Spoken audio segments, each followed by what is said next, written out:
Yes. So anyway, Yes. it's a busy group. Yeah. We thought it would be less busy when we didn't have tiny kids, but there's just new stuff going on out there. So I know. anyway, Yeah. That's great. It's nice to have you here. All right. Sounds good.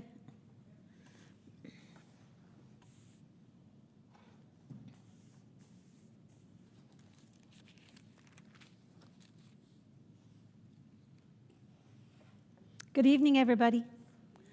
Good evening. Good evening to those of you who are online with us. Welcome to Tuesday Bible Study.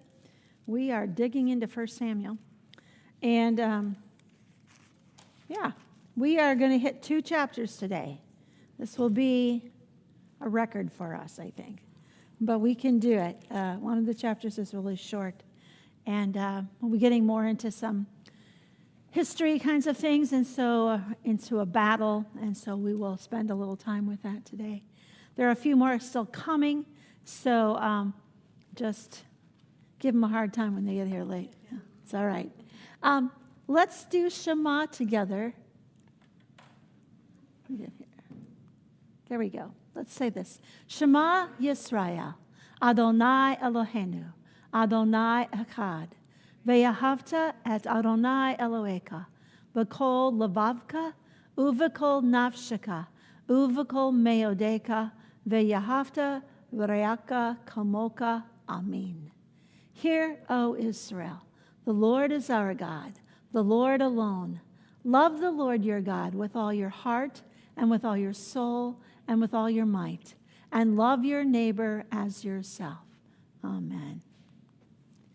We are in a city called Shiloh.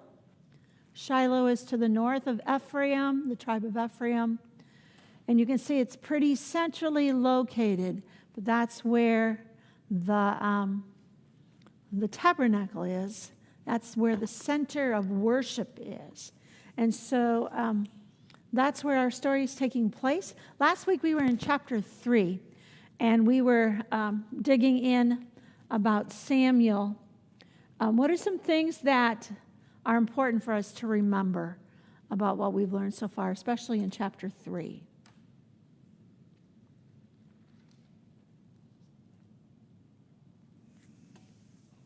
Well, he was called by God. God spoke to him the Yeah. first time. Samuel is called by God. He actually calls out to him 3 times, Samuel, and he doesn't know that this is God talking to him. He just thinks maybe it's Eli. It's in the middle of the night. So he goes running to Eli, and happens 3 times. Finally, Eli figures it out. It's like, okay, God's trying to call you. This isn't just some bad dream you're having. So he says, next time you hear the voice, say, speak, Lord, your servant is listening, or your servant hears. So this time, he says, speak, Lord, for your servant is listening. And what does God say to Samuel? That's so important.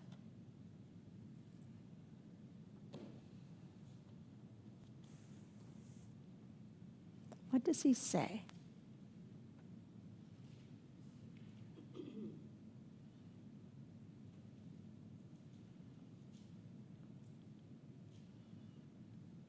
He's going to bring down Eli's family Yeah. house and his descendants. Eli's, his family line is no longer going to be, they're not going to be the main group of priests in the temple. There's going to be a curse upon Eli's house. And that's because Eli and his family have not kept covenant with God. And in the covenant arrangement, it's always important to remember that a covenant, there's 2 sides. There's usually a greater party and a lesser party. And in this case, we know that God is the greater party, and Israel's the lesser party. And God says, I will be your God, you will be my people, I will take care of you, I will provide for you and protect you. But in return, I asked that I would be number 1. And so what's happened here in Eli's house is that Eli's sons in particular, have really,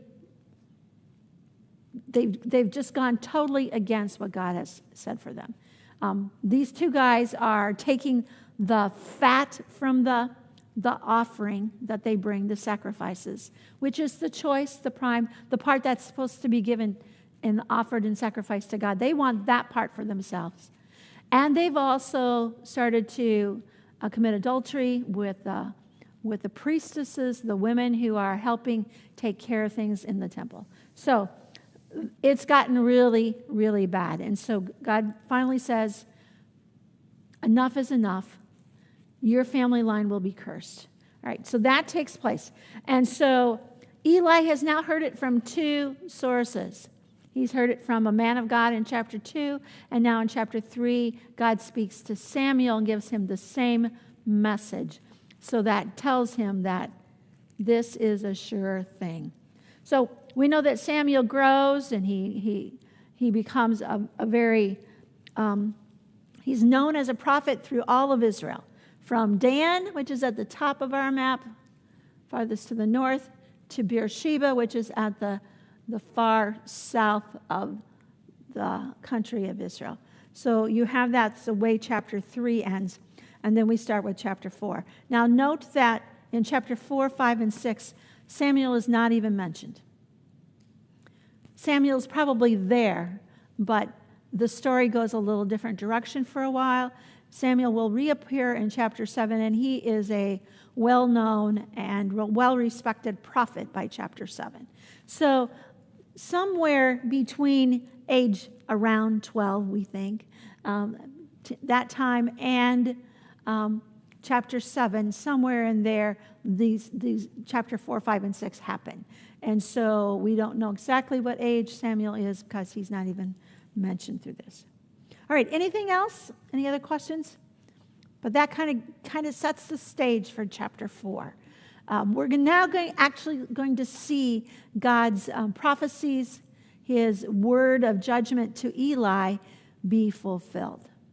So that's what we're going to do in chapter 4, 5, and 6. All right, chapter 4. And the word of Samuel came to all Israel. Now Israel went out to battle against the Philistines. They encamped at Ebenezer, and the Philistines encamped at Aphek. The Philistines drew up in line against Israel, and when the battle spread, Israel was defeated before the Philistines, who killed about 4,000 men on the field of battle. And when the people came to the camp, the elders of Israel said, "Why has the Lord defeated us today before the Philistines?" Let's stop there for just a second. Let's look at some places. All right. You can see on this map, Aphek. We're probably talking about 20 miles from Shiloh to Aphek. And then 2 miles further inland to the east is where the Israelite camp is. The Philistine camp is at Aphek. Let's take a look at it. What's this a picture of? I don't remember where that came from. Oh, let's back up here. No. Skip over. Oh, we've got the wrong. How did that happen? I've got the wrong one up. How did that go? They left it up from this morning. All right. Well, let's look at this map. Aphek, if you go 2 miles inland, is Ebenezer. Right, so Ebenezer is where Israel is camped. The Philistines are camped at Aphek. What do you know about the Philistines? They're mighty. They're tough. They give Israel grief all the time. They've already caused a little bit of a ruckus earlier in the book of Judges with Samson. If you remember, Samson was captured by the Philistines, and he was They gouged his eyes out. They made him work, and then they put him on as kind of a showpiece about how they're so mighty over Israel. But he brings down the house, literally, with God's strength. All right, so anyway, this is the most northern part of Philistia. They're seeking to expand their borders. What else do we know about the Philistines? Mighty. Let's write a few things up on the board.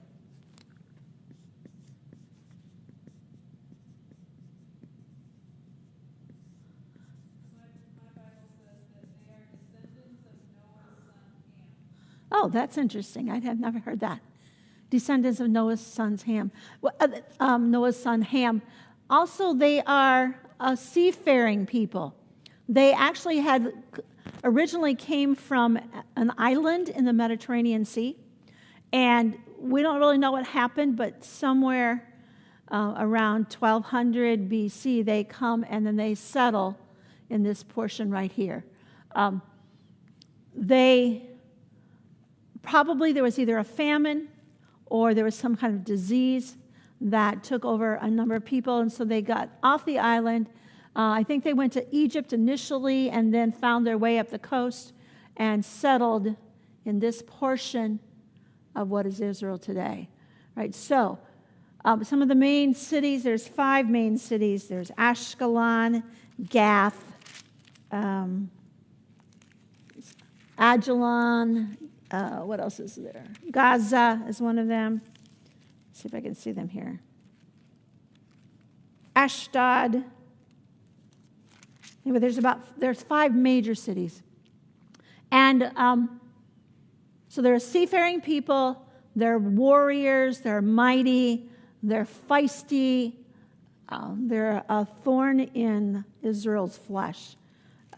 And so they are trying to expand, and when Israel goes up against them, Israel's defeated, they lose 4,000 men on the battlefield. And then the people go, well, what happened? Why has the Lord defeated us today before the Philistines? And then it says, let us, this is in verse 3, let us bring the ark of the covenant of the Lord here from Shiloh, that it may come among us and save us from the power of our enemies. So I think I had a picture of the Lord, ark of the covenant. There we go. It's hiding in there. There's the Ark of the Covenant. What do you know about the Ark of the Covenant? That would be important to know. It contains the tablets that Moses got the commandments on. Okay. So we have the 2 tablets, 2 stone tablets. And we typically say the 10 Commandments were on those 2 tablets, which is true. But what else do we know about those stone tablets? It's more than 10 Commandments. It's God's covenant with them. It's the covenant arrangement. So God's promises to them and his direction to them, his gifts to them. God gives them gifts when he meets them on Mount Sinai, and his gifts to them are his character. I want you to be like me. I want you to be holy. I want you to worship me alone. I want you to hold my name up and honor it, and I will honor you. I want there to be purity among you, like I am pure. I want there to be a sense of integrity, that you don't take what does not belong to you. All these are God's gifts. And so the Ark of the Covenant is a place where God comes to them. So we have the stone tablets. We also have 2 other items in there. Manna, which is a picture of God's provision for them, that he will provide, and that's part of the covenant agreement. I will provide for you and protection. What symbol is for the protection? Aaron's rod, or his staff. Aaron's staff. And so that is a picture of protection. And so in this Ark of the Covenant, it's not very big. It's not a very big box. But it's a sacred place. It's a sense of where this is where God is.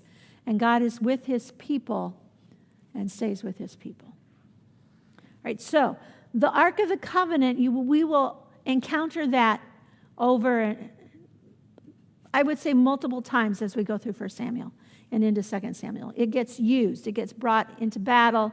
And the people of the camp, the elders, the leaders, say, do you not find that interesting that he says, why has the Lord defeated us today before the Philistines? Why has the Lord defeated? They know in their hearts that something's not right here because God could have won this battle for us. And he's not doing it. So what do we need to do? Well, how about if we bring the Ark of the Covenant, because that's God's presence. We didn't bring him with us. So let's bring the Ark of the Covenant into battle with us to show that he is with us. So the people in verse 4 sent to Shiloh and brought from there the Ark of the Covenant of the Lord of hosts, who was enthroned on the cherubim. Okay, so you can see that's the picture. And the two sons of Eli, Hophni and Phinehas, were there with the Ark of the Covenant of God. As soon as the Ark of the Covenant of the Lord came into the camp, all Israel gave a mighty shout so that the earth resounded. And when the Philistines heard the noise of the shouting, they said, "What does this great shouting in the camp of the Hebrews mean?" And when they learned that the ark of the Lord had come to the camp, the Philistines were afraid, for they said, "A god has come into the camp." And they said, "Woe to us, for nothing like this has happened before. Woe to us, who can deliver us from the power of these mighty gods? These are the gods who struck the Egyptians with every sort of plague in the wilderness. Take courage and be men, O Philistines, lest you become slaves to the Hebrews as they have been to you. Be men and fight." So the Philistines fought, and Israel was defeated, and they fled, every man to his home. And there was a very great slaughter, for 30,000 foot soldiers of Israel fell, and the ark of God was captured. And the two sons of Eli, Hophni and Phinehas, died. Okay. So they're bringing in the Ark of the Covenant.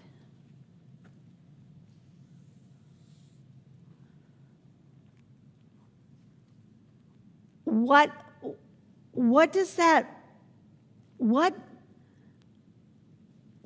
mean for them?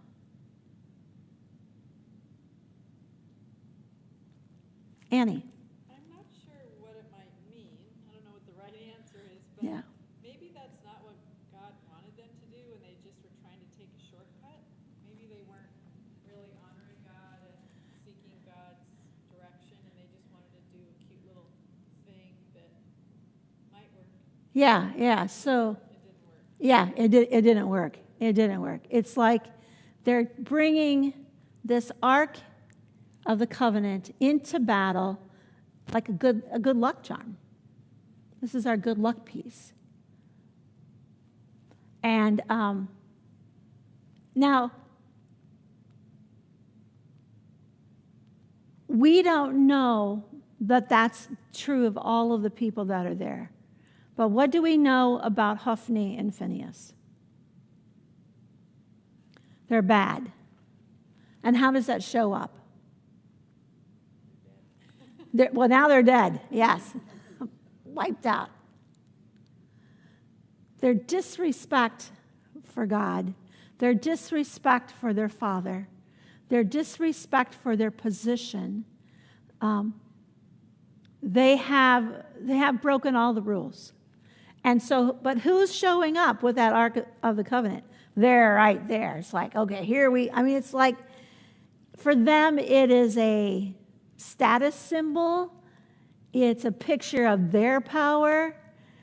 And what do we know about God? He likes true hearts. He's looking for people who have true hearts and are devoted to Him, not to themselves. And so, in this case, and we don't know, the elders, they might have been pure, they might have been godly men, but they're in with the wrong crowd. They have allowed, they have been a part of what's been going on in Israel. And so the whole army is brought down. 30,000 people have been killed. Now, notice when they bring the Ark of the Covenant into the camp of the Israelites. Going back to our map. Okay, they bring the Ark of the Covenant to Ebenezer, which is about 2 miles from Aphek. What happens? When the ark comes, everybody shouts and cheers. There is such a ruckus going on that 2 miles away, the Philistines hear the noise. And they're terrified. They're terrified because of what? Why are they terrified? A God has arrived. And what do they know about this Hebrew God? What has He done? Brought the plagues on to Egypt. I mean, Egypt was devastated by the Hebrew people. The Hebrew people left. They went through the Red Sea on dry land, and the Egyptian armies was destroyed. This is at least 300 years later. But those stories live on, and people remember, and they know that this Hebrew people have a powerful God, and so they're bringing their God into the camp. And so there's terror. But it also does something else. It draws up fear, but it brings something else to the surface. Determination. They're like, let's go get them. Men, what is this? Be men and fight. Take courage lest you become slaves to the Hebrews. So, you have fear and you have determination. So the Philistines fought with great might. You would think that the Israelites would fight with great might as well. But they're defeated. The Israelites are defeated. There's a great slaughter.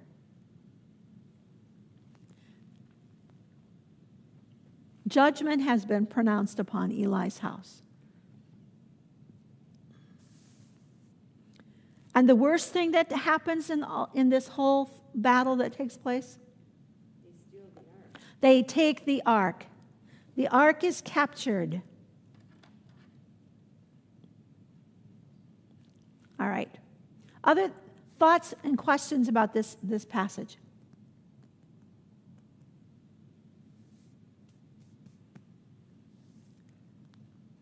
Let's go on. A man of Benjamin ran from the battle line and came to Shiloh the same day with his clothes torn and with dirt on his head. First of all, what does Benjamin stir up in you? For those of you who've been with me since the beginning of this year, this fall. Benjamin. What do we know about the tribe of Benjamin?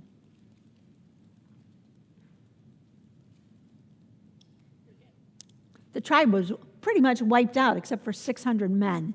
Remember this great story of where they go to this one city that had not battled against the tribe of Benjamin.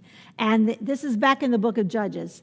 And so they go to this city and they massacre and kill everybody except for the virgin women.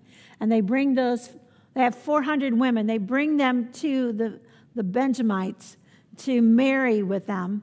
And then they need 200 more women. So they said, well, okay, when Shiloh has a festival going on, these young girls come out and they dance. So let's capture 200 of them and bring them to the Benjamites. So So Benjamin keeps coming up.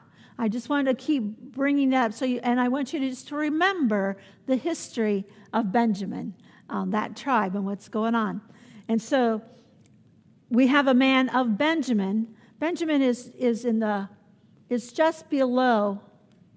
We go back here. You can see Benjamin is below Ephraim. There's Shiloh. Here's the tribe of Benjamin. So they're not very far. They're kind of in the middle of everything. All right. So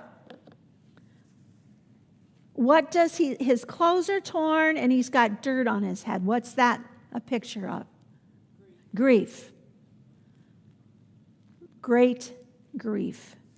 When he arrived, Eli was sitting on his seat by the road, or his throne. The word in the Hebrew is throne. By the road watching. For his heart trembled for the ark of God.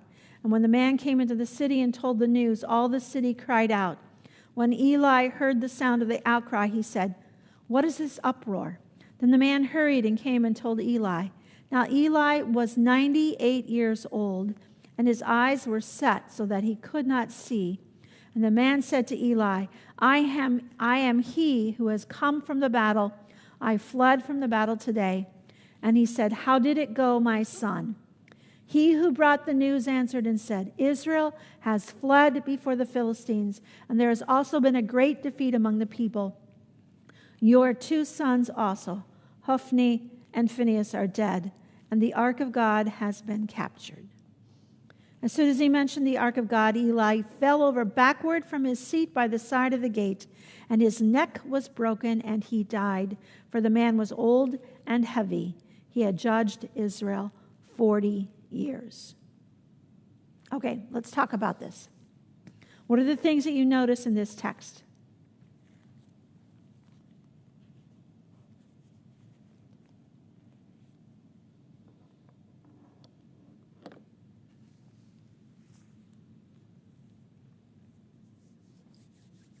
What do you notice in the text? Well, he seemed to be more upset about the ark than about his son. Yes, the Ark of the Covenant was the thing that pushed him over the edge, or where he fell over on his throne. Why is that? Pretty important. It's very important. That was his responsibility. His responsibility was to oversee the tabernacle and to oversee the Ark of the Covenant, which was God's presence with his people. It was the picture of that. That was how they knew that God was with them. And it says in verse 13, he was sitting by the road watching, for his heart trembled for the ark of God.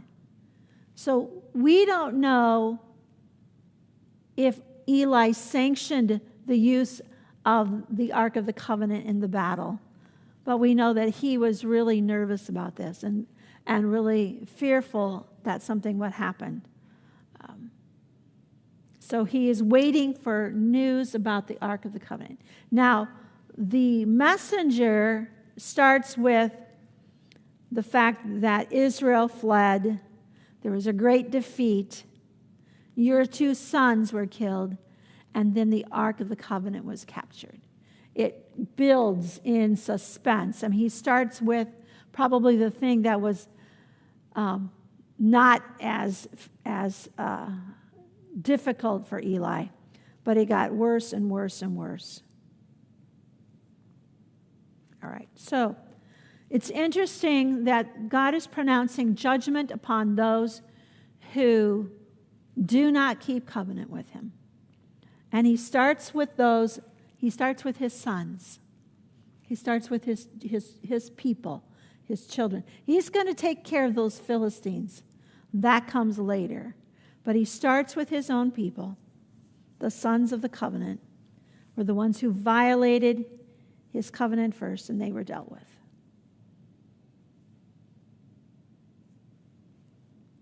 All right.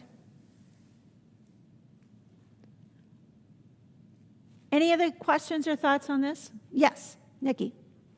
So verse 13 in my text it says Eli was sitting next to the road watching. Watching. Okay, and then we get to verse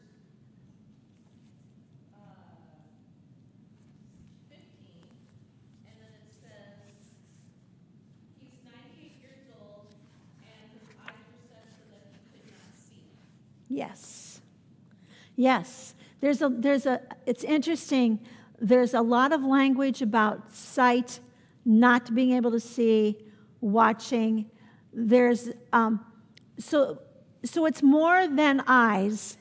There's more of a sense of anticipation, fear that's going on here. I'm just was going to check to see what this translation, how it reads. What are those verses again? Chapter. Okay, verse 13. Yeah. Let me read to you what verse 13 says in this. This will give a more literal translation from the Hebrew. When he came here, Eli was sitting on a throne beside the road, waiting anxiously, for his heart was trembling for the coffer of God. Trembling. The coffer is the ark.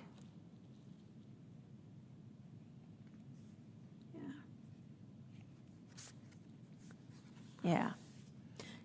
It's also interesting to see Eli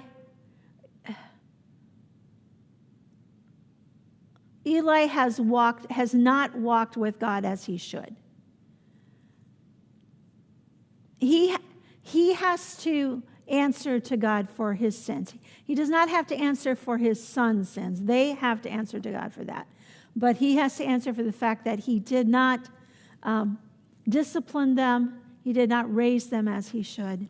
And he also was a part of breaking the covenant. There's different things you have. I mean, he was old. That is a good thing. I mean, age was valued, and, but he was heavy. Heavy, burdened is another word that translates in there. He was burdened. So it's more than just physical weight, but he was burdened by all the things that were going on.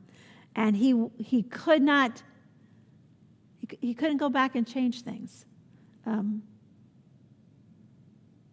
But he had judged for 40 years. It's a lot of physical kinds of things going on in this picture. The eyes, the heaviness, breaking his neck. But there is judgment. So Eli's dynasty is being dethroned. The fact that he fell off of his throne is another picture of his dynasty being dethroned. And that doesn't happen immediately, but it continues on. So there's more to the story. Let's see what happens with the rest of his family. Now his daughter-in-law, the wife of Phinehas, was pregnant, about to give birth. And when she heard the news that the ark of God was captured and that her father-in-law and her husband were dead, she bowed or crouched and gave birth, for her pains came upon her. And about the time of her death, the women attending her said to her, "Do not be afraid, for you have borne a son." But she did not answer or pay attention. And she named the child Ichabod, saying, the glory has departed from Israel, because the ark of God had been captured, and because of her father-in-law and her husband. And she said, the glory has departed from Israel, for the ark of God has been captured. So in the Hebrew, it's kavod,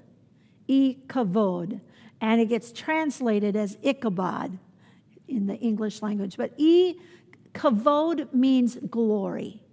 Means taken away or departed. So as she is dying, first of all, she's lost her husband, she's lost her father-in-law. But notice what is spoken of first.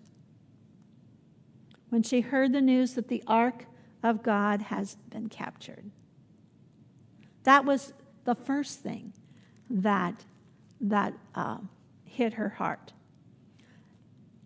And then she went into early labor. But she gets to this place where the glory has departed from Israel. Someone asked me this morning if Ichabod shows back up again later on. I don't know for sure. We'll have to just pay attention to the text as we go on. All right. Any questions? This is the beginning of the end of Eli's dynasty. Lynette, Yes. does the ark ever get recaptured? I don't think it's ever been found, right? We don't. Yeah. Today we don't know where it is. But is this the time when we lost track of it? No. No. It comes back. It will come back. Yeah. It will come back. It gets taken in Babylonian captivity, and I don't know that it comes back after that. I'll have to check on that. But we're going to actually talk about that in a little bit.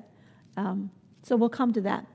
Because I think it's important to know that when the Ark of the Covenant comes back, it does not come back to Shiloh. And it seems that somewhere in here, Shiloh is destroyed by fire. But it will no longer be the center of worship for Israel. So the ark will not return here. And we'll come to that in a couple chapters. Let's read chapter 5. And then we'll talk a little bit more about Shiloh and the Ark of the Covenant. When the Philistines captured the Ark of God, they brought it from Ebenezer to Ashdod. Then the Philistines took the Ark of God and brought it into the house of Dagon and set it up beside Dagon. And when the people of Ashdod arose early the next day, behold, Dagon had fallen face downward on the ground before the Ark of the Lord. So they took Dagon and put him back in his place. But when they rose early on the next morning, behold, Dagon had fallen face downward on the ground before the Ark of the Lord, and the head of Dagon and both his hands were lying cut off on the threshold. Only the trunk of Dagon was left to him. This is why the priests of Dagon and all who enter the house of Dagon do not tread on the threshold of Dagon in Ashdod to this day. Any of you have your maps that I handed out at the beginning? If you want to take that map out, or if you've got another map, that's great. Find Shiloh on this map. Go directly west of Shiloh, and that's where Aphek would be, about 20 miles from Shiloh. Aphek, and then Ebenezer would be a couple miles towards Shiloh. Now they're going to take the Ark of the Covenant down to Ashdod. You can see it's right along the coast. So that's where they take it first. They put it in their temple next to their God. What is the purpose of that? Why are they doing that?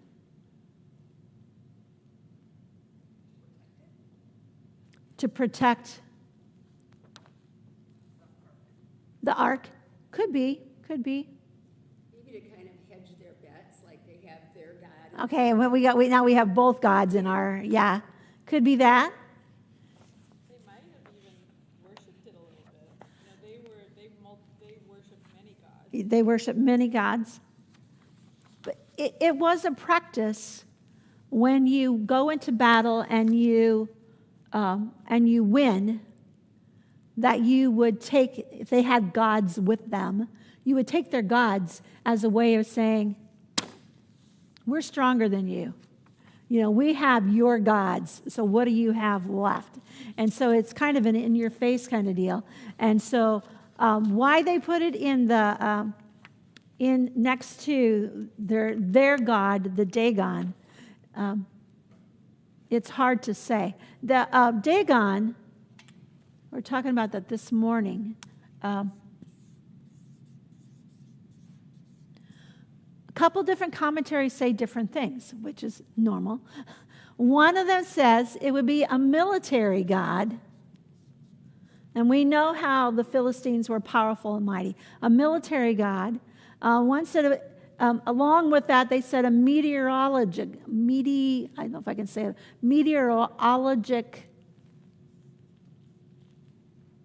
god. So therefore, It could have been that a meteor landed on their land and they set it up as a god. This is their god. So, but it was considered a military god. But another commentary said it was more of an economic. It would have to do with grain and sustenance. So, who's right? I don't know. But it was the same God that was there when Samson was a judge and had been captured by the Philistines. But it's kind of a way of saying, hey, look what we have done. Now, God takes on the role of a divine warrior because you cannot control God. So he, as a divine warrior, does his thing. So what does he do? He knocks Dagon over. And they're like, oh my gosh, he fell over. So they put him back up. And then the next morning he falls over again. But this time the head's cut off, the hands are cut off. A vivid picture that God is in control. That God is the real God. Dagon has no power over me.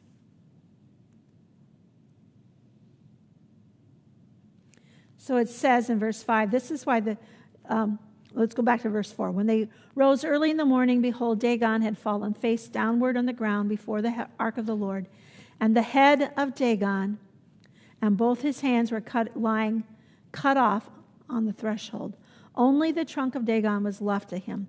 This is why the priests of Dagon and all who enter the house of Dagon do not tread on the threshold of Dagon in Ashdod to this day. So ritual execution of the Dagon god that God did there. All right? So, but that's not all. There's more. Verse 6, the hand of the Lord was heavy against the people of Ashdod, and he terrified and afflicted them with tumors, both Ashdod and its territory. And when the men of Ashdod saw how things were, they said, the ark of the God of Israel must not remain with us, for his hand is hard against us and against Dagon our God. So they sent and gathered together all the lords of the Philistines and said, what shall we do with the ark of the God of Israel? Now the lords of the Philistines, you have the cities, Ashdod, Ashkelon, Gaza, Gath, and Ziklag, Gath, and maybe Lachish. Could be Zorah. I forget, there's 5. I know Gath, Ashdod, Ashkelon, and Gaza are all part of the main cities. Oh, the 5 ruling cities, Ashdod, Gaza, Ashkelon, Gath, and Ekron. Ekron is the 5th city. That's not on this map. But you have the ruling lords from these various cities and locations came together and said, what are we going to do with this ark? And so Ashdod doesn't want it. So they say in verse 8, what shall we do with the ark of the God of Israel? Let the ark of God of Israel be brought around to Gath. So they take it inland to Gath. So they brought the ark there, but after they had brought it around, the hand of the Lord was against the city, causing a very great panic, and he afflicted the men of the city, both young and old, so that tumors broke out on them. So they sent the ark of God to Ekron. All right, let's see, where's Ekron here? Do we have Ekron here? Let's back up. Here's Ekron. Okay, so we have Ashdod, now we've gone to Gath, now we're going to Ekron.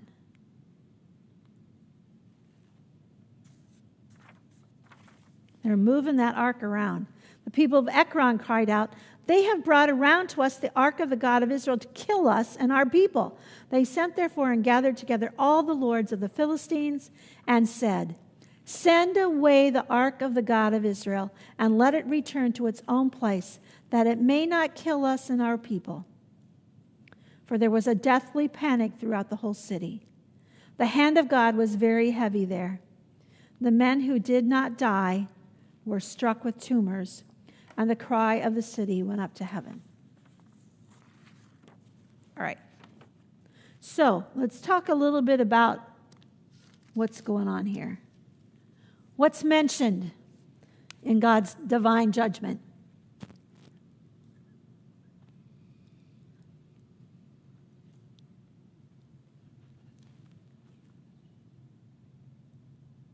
How does it show up? Tumors. It says in one statement, those that did not die had tumors. So some have died.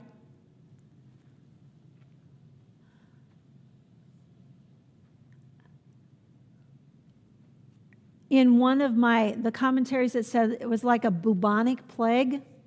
Now, I'm not good with my history. Does anybody know what the bubonic plague was? I thought that was from fleas. Like Fleas carried it, or would rats? Yes. Rats and mice somehow are involved, because when we get into the next chapter, it's going to talk about how they carve these images of mice or rats to give back to the god. All right, so that's going on. One of my commentaries said they thought it might be hemorrhoids. I'm like, okay. Whatever this is, it's not pleasant. It's not pleasant, and nobody wants the Ark of the Covenant in their city now. It's like wherever this goes, God is pronouncing judgment on the people. And they know it's because of the Ark of the Covenant. This God that is a Hebrew God.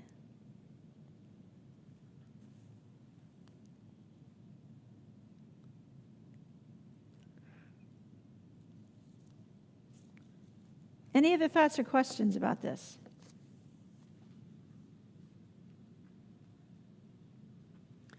Notice how does God need Israel to defend his honor? No. He can do that on his own. But does he choose to have Israel defend his honor?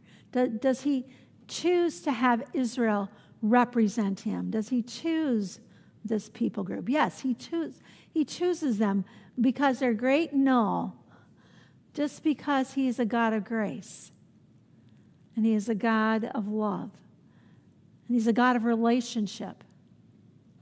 And so he's not giving up on Israel, but he's showing them the importance of following his way, of listening to his voice, of respect and honor for him and for who he is as God. Now, let's go to the book of Jeremiah, because other books of the Bible will inform a little bit of what's going on. So we go to the book of Jeremiah, chapter 7. Jeremiah comes right after the book of Isaiah, which is right after the wisdom literature of Psalms and Proverbs. So we go to Jeremiah chapter 7.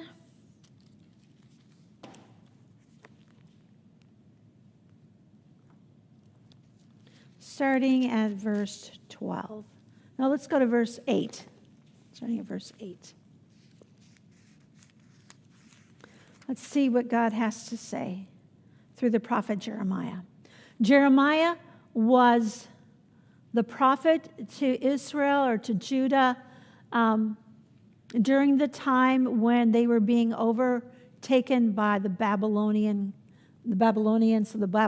captivity at the end of, so we're looking at time-wise 580, 590 BC, before they are captured, or even while they're being captured.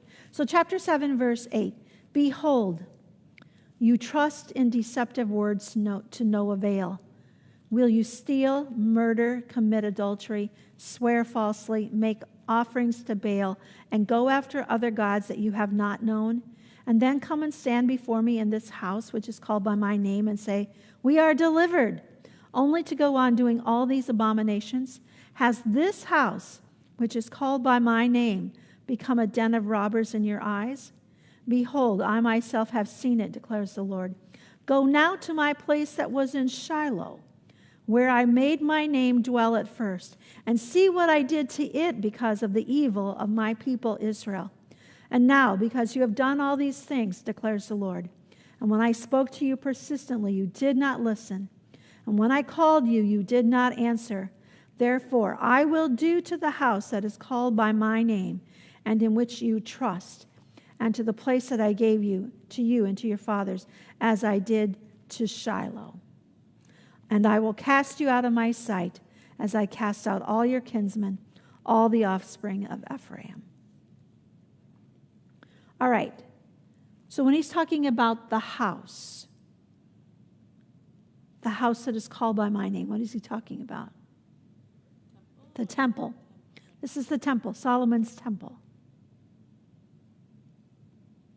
And he says, I'm going to do to Solomon's temple what happened in Shiloh. It's going to be destroyed. And why is that?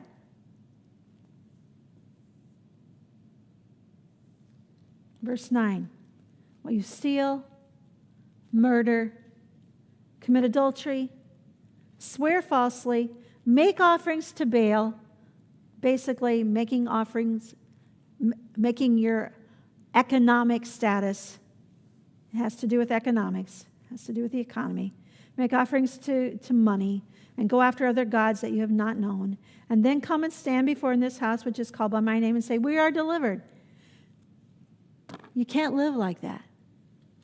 Either you're with me or you're against me. You can't live like this.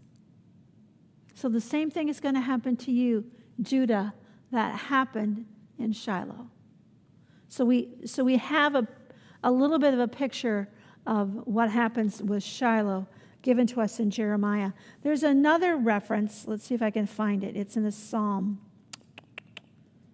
I don't have it right here. Oh, yeah. Psalm 78. Let's go to Psalm 78.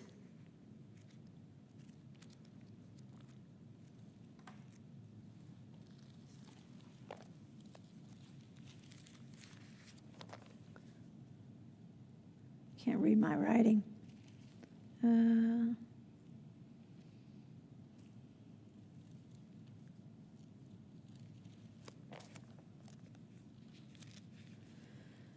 Let's see.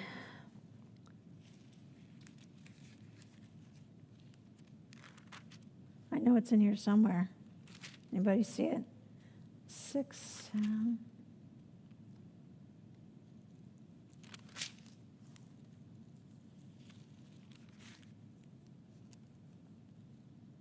All right, go to verse 60.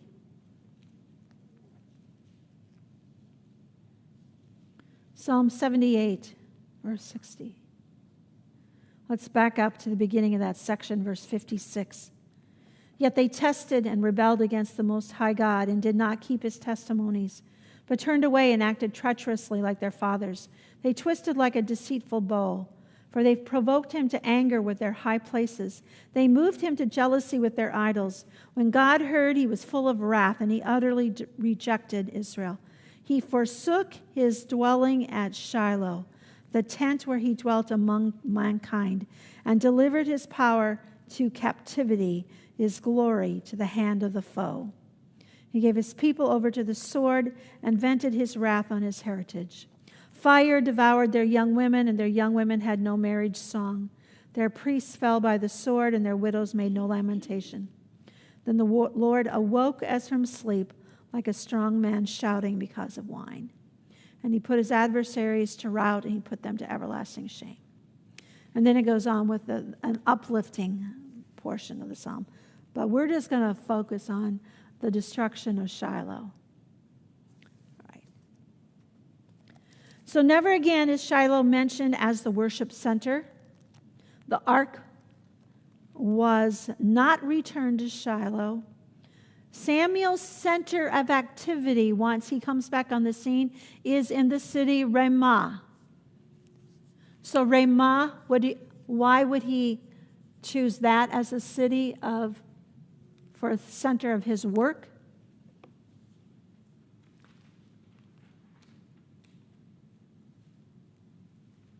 Let's see if we can find Ramah. Ramah is in here somewhere. That's where he grew up. That's where, for at least for the first few years, that's where Hannah and her husband lived. Elkanah. So he goes back to his roots. And that's where his center of activity happens. All right.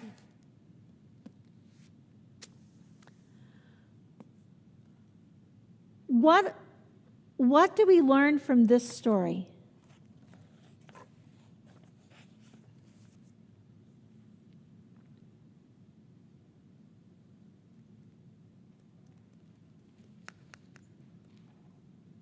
What do we take away from this story? Well, it's another example of the tension between grace and justice. Okay, yeah. Another example of the tension between a God of grace and a God of justice. And I would dare say that in God's justice is also grace. At the time, his justice coming out against his people by allowing them to be defeated in battle by the Philistines brings them back eventually to a place of wanting to know, wanting to honor, wanting to follow covenant relationship. And so he brings them back. He allows them to fall. So God of the tension between grace and justice. Yes, Annie? This is loosely related. Okay, so the covenant relationship, I think you talked to us about how they often would like split an animal down the middle. Yep. And my childhood pastor taught on that on Sunday nights for a whole winter. So it's ingrained. Yeah, and there were different, not rituals, but procedures. Like walking through the two halves. Mm-hmm. Of course, there's blood spilled and all that. And Yeah. with Jesus is the new covenant. What are current Israelis that are practicing their faith? Where did all this go for them? We know why we don't sacrifice bulls Right. and pigeons and all that, but why are they not doing it anymore? What changed for them? The temple. The temple was gone.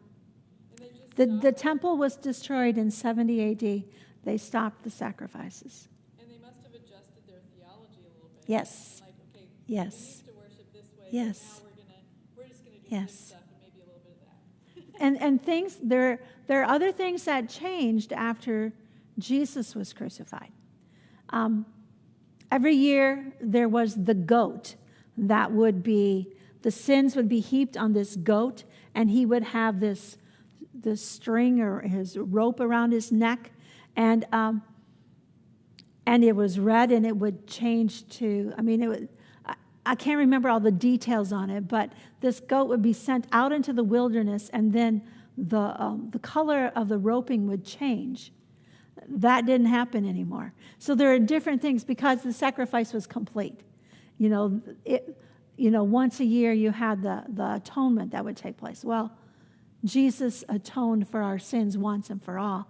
And so some things changed, weren't quite the same after Jesus was crucified, but the whole sacrificial system was totally changed after the temple was destroyed. Yeah. So,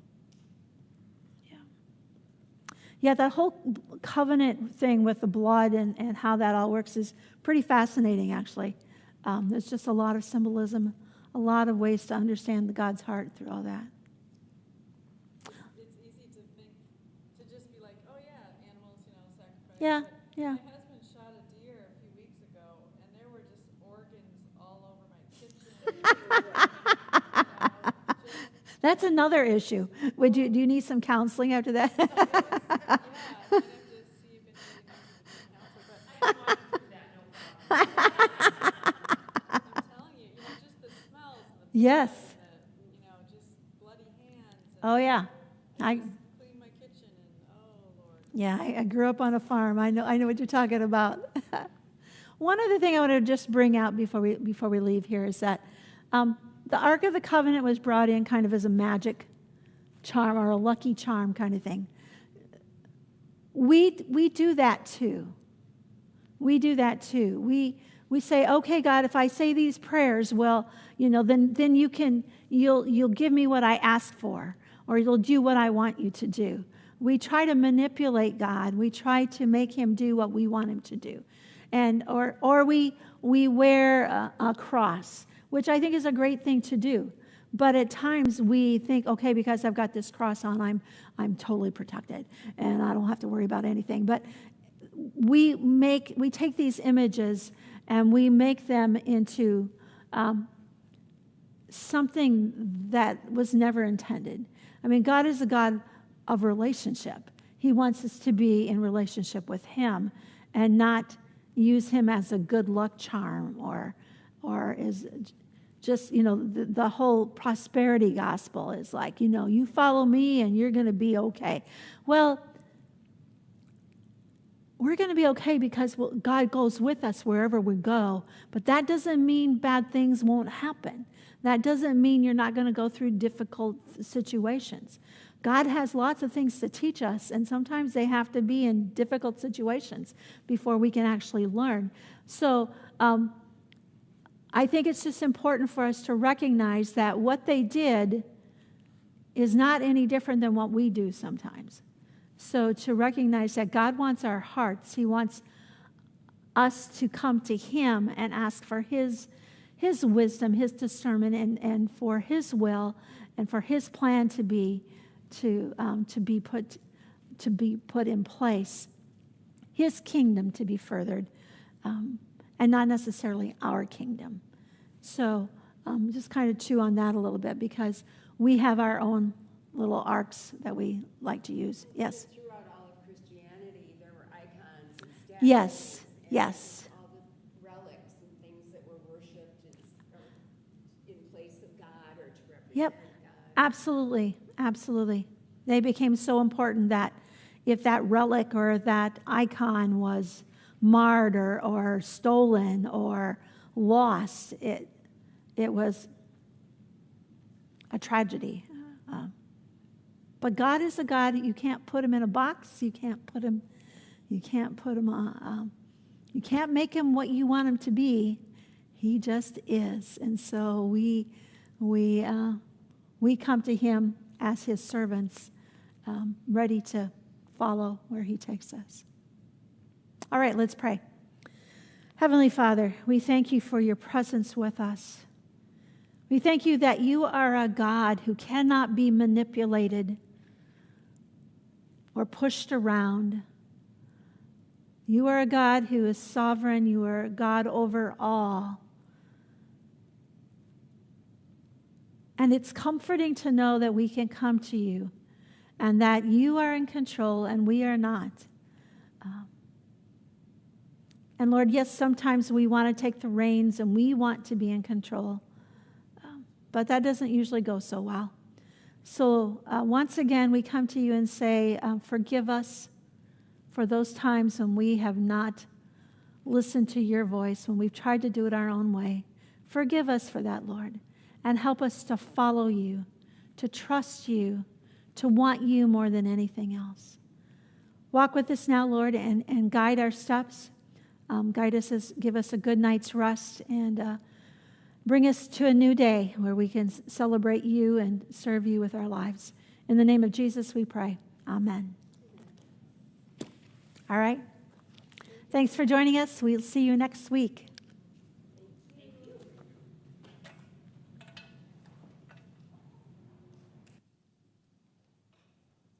We did get through 2 chapters. Are we caught up to the morning group now? Oh, we're at the same, yeah, we got caught up right away. Oh, okay. So I'm not quite sure how that happened, but it worked. It worked.